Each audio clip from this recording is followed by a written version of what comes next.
Assalamualaikum warahmatullahi wabarakatuh. Perkenalkan, nama saya Romeo Patria Agustasiago dengan NIM 210207116 dari jurusan Psikologi Universitas Muhammadiyah Bandung.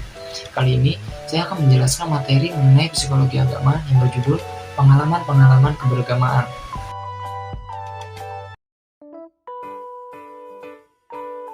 Pada awal abad 20, ketika psikologi modern mulai muncul, sebenarnya telah banyak para ahli yang menaruh perhatian terhadap studi pengalaman beragama. Salah satu studi yang sangat terkenal yang telah dilakukan oleh William James, yang sering juga disebut sebagai salah satu pionir psikologi modern. Studi William James tentang pengalaman beragama dijadikan sebagai bahan kuliah umum di Universitas Edinburgh, yang kemudian diterbitkan dalam sebuah buku yang berjudul The Variety of Religious Experience. Nah, menurut blog, pengalaman beragama adalah salah satu perasaan, persepsi, atau sensasi yang dialami oleh seseorang dan diidentifikasikan oleh suatu kelompok sebagai bentuk komunikasi dengan esensi ketuhanan. Clark menambahkan, dalam pengalaman keberagamaan ada efek terhadap individu yang menganggap bahwa pengalaman merupakan suatu persepsi terhadap kosmos yang bersifat transendental dan yang disertai oleh perasaan-perasaan tertentu yang berakibat pada perubahan nilai-nilai dan perilaku.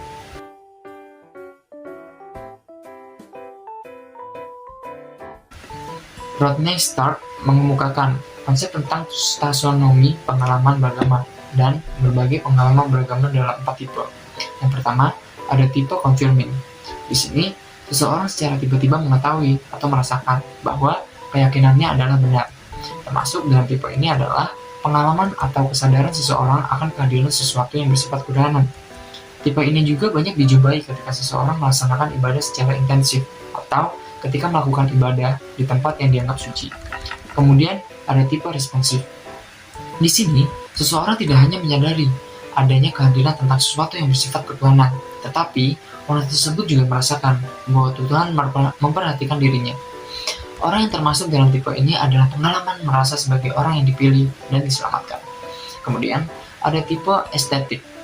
Di sini, seseorang mendapatkan pengalaman keintiman dalam berkomunikasi dengan Tuhan.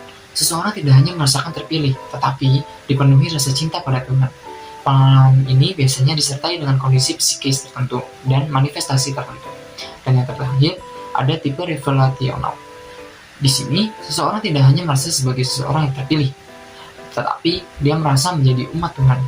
Pengalaman beragama ini paling tinggi yang biasa dialami oleh umat manusia pada umumnya, hanya bisa dimiliki oleh nabi dan rasul. Hal ini sangat tergantung kepada ajaran agamanya masing-masing.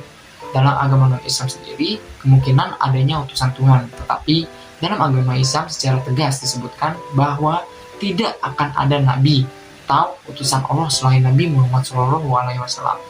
Oleh karena itu, agama Islam menganggap tidak benar kepada siapapun yang mengaku dirinya mendapatkan wahyu setelah itu.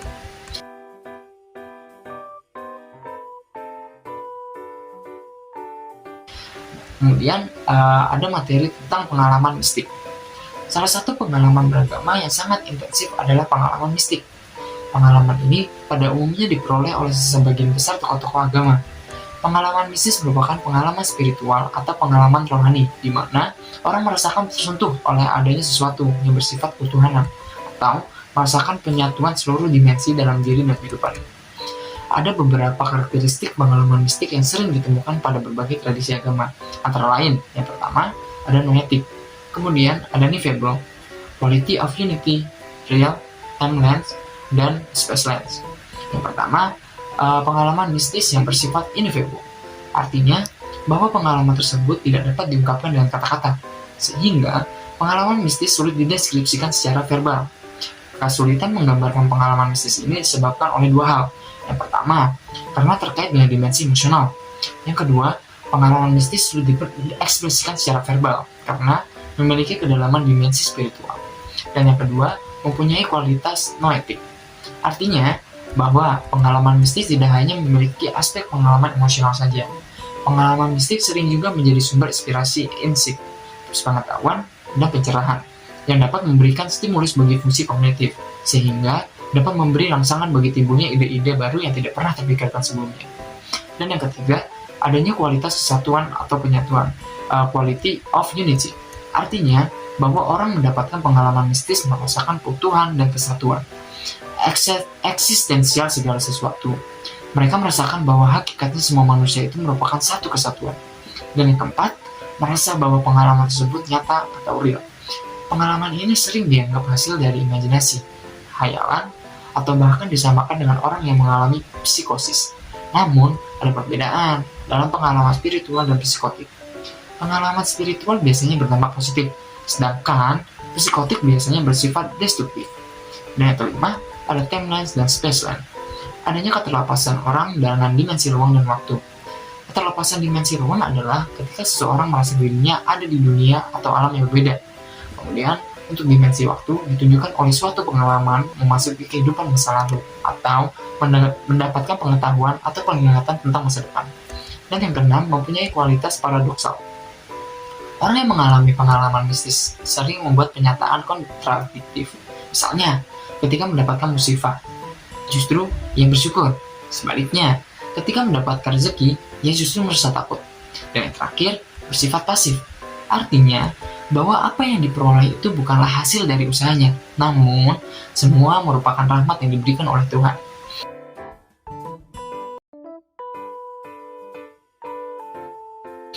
Nah, kita masuk ke dalam pengalaman keberagamaan di dalam zikir. Subandi pada tahun 2009 menemukan bahwa subjek yang melakukan zikir dengan teknik tertentu menemui berbagai bentuk pengalaman beragama. Dan hasil data-data diperoleh 18 tema berpengalaman agama antara lain. Pertama, timbulnya gerakan-gerakan otomatis. Kemudian, penyucian diri. Dan yang ketiga, penemuan kebenaran. Pemahaman baru tentang ajaran-ajaran agama, keakraban dan kedekatan dengan Tuhan, transisi, peningkatan ritual ibadah, hilangnya rasa keakuan, pengalaman penyembuhan, pengalaman yang sulit diungkapkan secara verbal atau ineffable, kemudian pengalaman menjangkau masa depan, pengalaman yang berhubungan dengan problem kehidupan sehari-hari, pembaharuan moralitas, gangguan dari makhluk lain, pengalaman yang berkaitan dengan perubahan kesadaran atau altered state of consciousness, kemudian pengalaman yang berkaitan dengan suasana emosi, perasaan diatur oleh Tuhan, dan yang terakhir, mendapatkan petunjuk dari Tuhan. Berdasarkan kesamaan isi dari tema-tema pengalaman beragama yang telah disebutkan di atas, maka tema-tema yang telah disebutkan di atas dapat diklasifikasi sebagai berikut. Yang pertama, pengalaman fisiologis, yaitu pengalaman yang mencakup tema-tema timbulnya gerakan otomatis, penyucian diri, dan pengalaman penyembuhan. Yang kedua, pengalaman sosial psikologis, yang mencakup tema transisi hilangnya rasa keakuan, pengalaman yang sulit diungkapkan, pengalaman yang berhubungan dengan problem kehidupan sehari-hari, dan pengalaman yang berkaitan dengan suasana emosional. Yang ketiga, pengalaman parapsikologis, yang mencakup tema pengalaman menjangkau masa depan, gangguan dari makhluk halus, dan pengalaman yang berkaitan dengan perubahan kesadaran. Yang keempat, pengalaman spiritual atau kerohanian, yang mencakup tema penyucian diri, penemuan kebenaran, pemahaman baru tentang ajaran agama, keakraban, dan kedekatan dengan Tuhan. Peningkatan ritual ibadah, pembaruan moralitas, perasaan diatur oleh Tuhan, dan mendapatkan petunjuk oleh Tuhan. Mengklarifikasi pengalaman beragama menjadi 4 kelompok berdasarkan ketertiban pengalaman tersebut dengan aspek kehidupan manusia, yaitu psikologis, sosial psikologis, parapsikologis, dan spiritual. Klasifikasi ini dapat memberikan masukan baru, mengingat bahwa klasifikasi pengalaman beragama sebelumnya belum mengaitkan dengan aspek manusia yang mengalami. Klasifikasi yang dibuat oleh Stark pada tahun 1965 maupun Margolith dan Ellison tahun 1979 menekankan segi ini dari pengalaman tersebut. Tema-tema pengalaman beragama yang ditemukan dalam aspek yang melakukan zikir ini selain dapat mengklasifikasikan berdasarkan aspek manusia yang terlibat, ternyata dalam pengalaman yang sesungguhnya juga terpisah secara distrik. Maksudnya, satu tema berkaitan erat dengan tema yang lain. Misalnya, tema muncul gerakan otomatis, ternyata mempunyai kaitan erat dengan tema penyucian diri. Demikian juga dengan tema hilangnya rasa keakuan. Pada sebagian besar subjek sering merupakan persyaratan dari timbulnya tema pengalaman penyembuhan. Tapi, karena pada kedua ide tersebut memenuhi kriteria sebagai suatu tema, dan karena pada subjek lain tema yang satu bisa muncul terpisah, maka penelitian memisahkan ide tersebut menjadi 2 tema.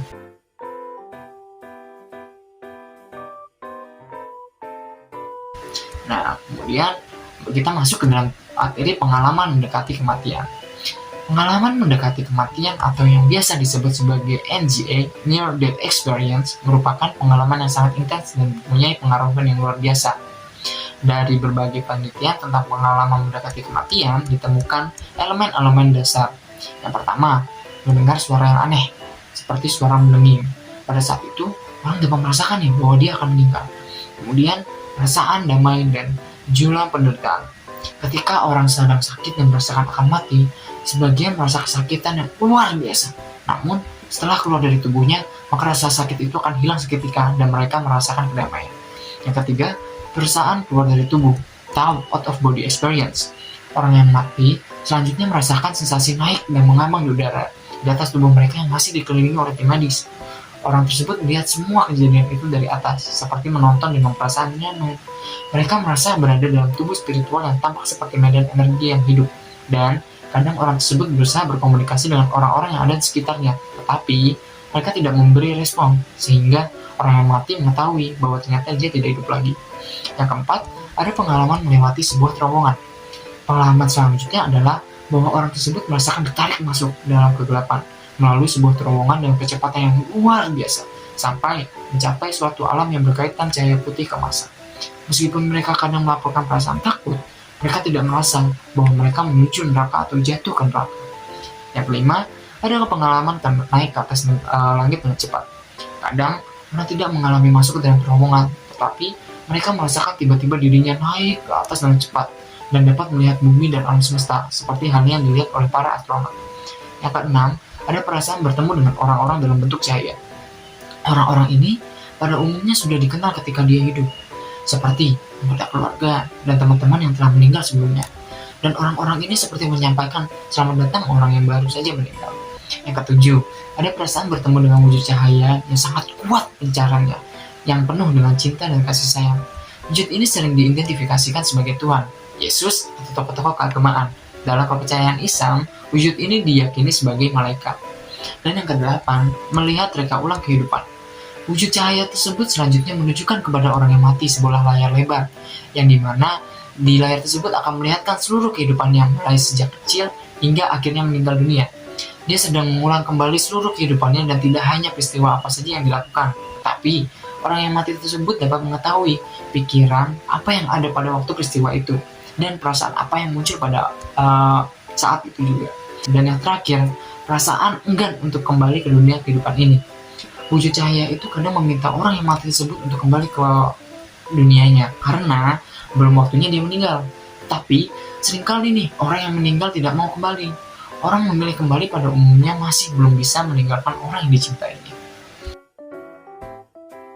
Mungkin sekian yang bisa saya sampaikan. Terima kasih. Wassalamualaikum warahmatullahi wabarakatuh.